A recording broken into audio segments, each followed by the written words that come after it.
Hey everybody, thanks for watching Eat the World. I'm Chef Alex Lazik, and today we've got a treat for you. Welcome to winter. Well, it's winter in some places. And the wonderful warmth of cold weather drinks. Whether it's a hot toddy or a wassail or a glühwein, or mulled wine, or a warm spiced cider, we can wind down and warm up with these fragrant aromatic ambrosia. But wait, we're missing something. Yes, we're missing something very important. One drink that dates back all the way to the Middle Ages. One that has seen many modifications and incarnations in its time. The one we know and sometimes love as eggnog. While culinary historians debate its exact lineage, most agree that eggnog originated from early medieval Britain as posset. Posset was a hot, milky, ale-like beverage. By the 13th century, monks were known to drink posset with eggs and figs, and I think sherry fit in there somehow too. Sounds a bit bizarre. And this has eventually evolved into the drink that we know and love today. So what are we gonna do? Well, today we're gonna make the best eggnog recipe that I have. I've developed this recipe over the past few years through trial and error, and eventually it became a product that I used to bottle and sell at Christmas time. So, I can guarantee that this is really good. And if you keep watching, I'm gonna show you some of my own evolution of eggnog towards the end of the video. We're gonna mix up about 5 different eggnog cocktails, so you don't wanna miss that.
Okay, so let's give this a try.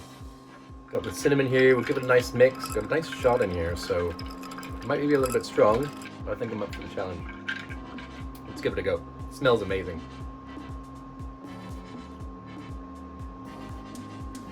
That is sensational. It's not too sweet. I went a little bit lower on the sugar because these things can be pretty heavy. And Christmas time's all about rich food anyways. But that is beautiful. I'm happy with this. Yum.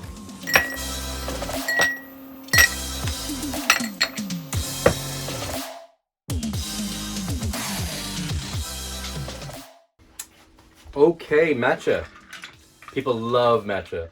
That's why I thought I'd give one a go, and let's give it a go. This is definitely satisfying for all of you matcha freaks out there, freaks out there, freaks out there, freaks out there, freaks out there. People are obsessed with this stuff. Anyways, this is a lovely spin on it. I would give this a try any day. This is really good.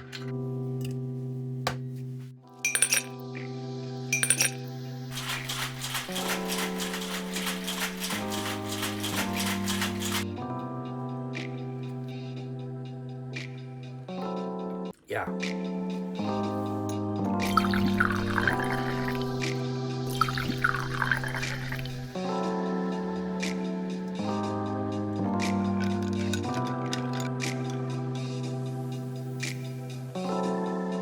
Yeah.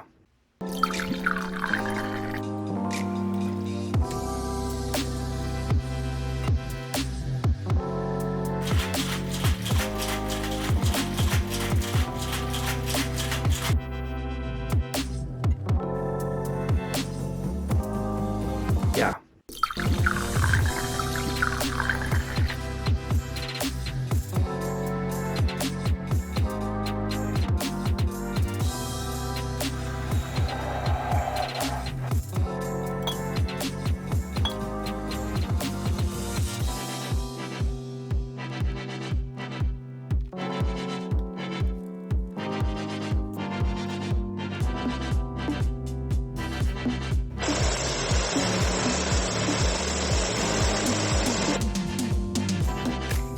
My caramelized banana, meringue, graham cracker crumb. This is a bit over the top. Yeah. You need it with a spoon. Yeah. Yeah. So there you go, eggnog. Easy to make, super traditional, and very delicious. I hope you enjoyed watching this, and remember to please subscribe, like, and ask any questions below that you might have. Also, if you have any culinary questions, have a kitchen disaster on your hands, or need some general advice, just head to my website, www.eattheworldmedia.com, and click on the chat link and you'll come straight to me. All I ask is that you subscribe to my page, and I can help you out in real time. So please, do that if you need me. I hope you've enjoyed watching. Have yourself a great day, and we'll see you next time.